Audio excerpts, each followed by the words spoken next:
ప్రజల ప్రాణాలు పర్యావరణానికి ముప్పుగా మారిన చైనా మంజా విషయంలో జాగ్రత్తగా ఉండాలని ప్రతి ఒక్కరిని హెచ్చరిస్తున్నారు. ద్విచక్ర వాహనదారులు ఎక్కువగా చైనా మంజా వల్ల ప్రాణాలు పోగొట్టుకుంటున్నారు.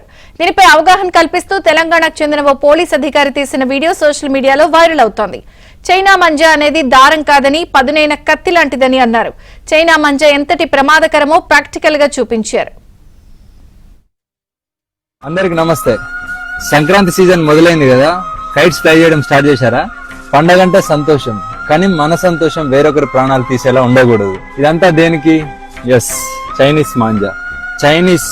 Chinese nylon and synthetic fibre coated with glass powder. అంటే దీంట్లో గాజు పొడి వాడతారు. చూడండి, ఇది ఒకసారి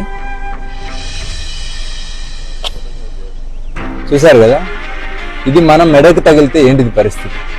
ఇది కేవలం దారం కాదు, షార్ప్ నైఫ్, గాల్లో వేలాడే కత్తి, అదృశ్య కత్తి. 2 వీలర్ రైడర్స్ కి, యానిమల్స్ కి, బర్డ్స్ కి ఈ చైనా మాంజా తగిలి డీప్ కట్స్ జరిగి హెవీ బ్లీడింగ్ జరిగి ప్రాణాలు పోతున్నాయి. వీటి వల్ల చాలా మంది జీవితాలు నాశనం అవుతున్నాయి. ఒక్క చిన్న సరదా ఎన్నో కుటుంబాల్లో తీరని శోకాన్ని మిగులుస్తుంది. ఇది నాన్ బయోడిగ్రేడబుల్, ఇది భూమిలో కలవదు, ఇది బ్యాండ్ థ్రెడ్. ఈ మాంజా ఎవరైనా ఇల్లీగల్ గా అమ్మితే మీ నియరెస్ట్ పోలీస్ స్టేషన్ లో రిపోర్ట్ చేయండి. చైనా మాంజా అమ్మడమే కాదు, కొనడం కూడా నేరమే. చైనా మాంజా ప్లేస్ లో ఈ కాటన్ మాంజా వాడదాం. మరీ ముఖ్యంగా ట్రాఫిక్ అండ్ పవర్ లైన్స్ లేని దగ్గర ఓపెన్ గ్రౌండ్స్ లో మాత్రమే ఫ్లై చేద్దాం. పిల్లల్ని మాత్రం మీ ప్రెజెన్స్ లోనే కైట్స్ ఫ్లై చేయనివ్వండి. మీ సరదా ఎవ్వరికి శాపం కాకూడదు.